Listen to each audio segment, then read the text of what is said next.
नमस्कार मित्रों, मैं समीर मिश्रा एजुकेशन हब में आप लोगों का स्वागत है। जैसा कि सर आप लोग जानते होंगे कि आज परीक्षा की दृष्टि से विभिन्न प्रकार की परीक्षाओं की तैयारी हेतु हिंदी, वर्णमाला और व्याकरण संबंधित जो कि प्रतिवर्ष हमेशा पूछे जाने वाले जो क्वेश्चंस होते हैं, उसमें हम आपको हिंदी व्याकरण के संबंधित कुछ क्वेश्चन बताना चाहते हैं, जिसमें UP TET, C TET, super TET जो कि प्रतिवर्ष में क्वेश्चन इम्पॉर्टेंट हैं आते हैं। अगर आप लोगों को वीडियो पसंद आए तो लाइक एवं सब्सक्राइब ज़रूर करिएगा। सबसे पहले हम बात करते हैं हिंदी व्याकरण में, जो कि सबसे पहले जो मतलब बेस पॉइंट होता है हिंदी वर्णमाला व विराम चिन्ह, जिसमें से वर्णमाला में अगर हम बात करते हैं तो जो व्यंजन वर्णमाला में जो होते हैं वो स्वर और व्यंजन होते हैं। स्वर और व्यंजन, जिसमें से जो जो स्वर होते हैं वो उसमें स्वरों की जो संख्या होती है वो 11 होती है और जो व्यंजनों की संख्या होती है वो 41 होती है। इसी क्रम में हम देखते हैं जो हास्य स्वर होते हैं। अगर हम स्वर की बात करें तो हम आपको दिखाना चाह रहे हैं, आपको समझाना चाह रहे हैं सर, कि जैसे इसमें अगर हम देखते हैं, ये देखिए अगर स्वर में बात करते हैं तो ये इसमें स्वर जो होते हैं हास्य स्वर, जैसा कि आप लोगों को हास्य स्वर होता है तो हास्य स्वर 4 प्रकार के होते हैं। जैसे छोटा आ, छोटी ई, छोटा ऊ, ऋ, इनको हास्य स्वर कहा जाता है। वर्णमाला में जो स्वर होते हैं, स्वर अगर मान के चलिए कि जो स्वरों की संख्या होती है वो 4 प्रकार की होती है। छोटा, छोटी, छोटा ऊ, ऋ। उसके बाद में दीर्घ स्वर जो होते हैं वो 7 प्रकार के होते हैं। बड़ा आ, बड़ी ई, बड़ा ऊ, ए, ओ और औ, जो कि 7 प्रकार के होते हैं। उसके पश्चात हम व्यंजन में चलते हैं।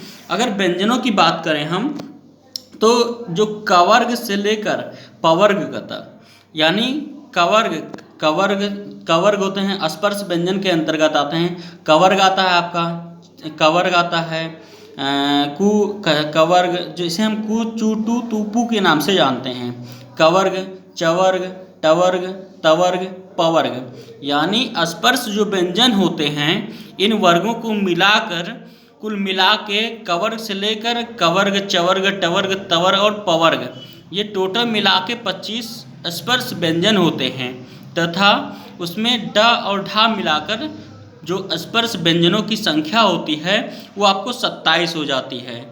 उसके बाद में आते हैं हम अंतस्थ व्यंजन के ऊपर।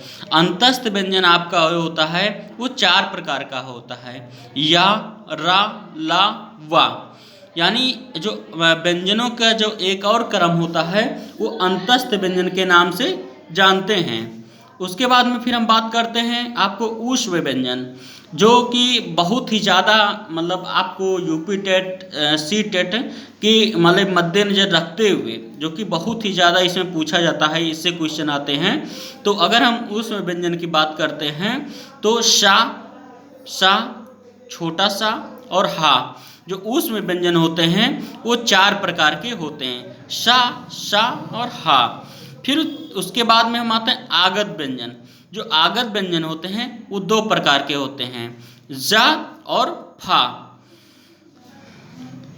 उसके बाद फिर हम बात करते हैं जो स्वर की संख्या होती है वो 11 होते हैं, जैसा कि आपको हम अभी बता चुके हैं। उसके बाद व्यंजन की संख्या जो होती है वो 41 होती है। यानी अगर स्वर और व्यंजन दोनों को हम मिला लेते हैं तो 52 व्यंजन, टोटल वर्ड जो संख्या होती है वो 52 हो जाती है।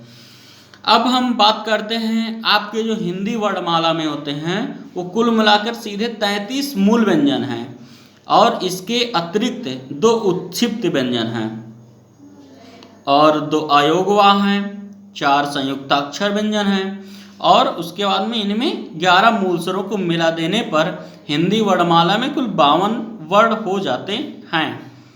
Thank you.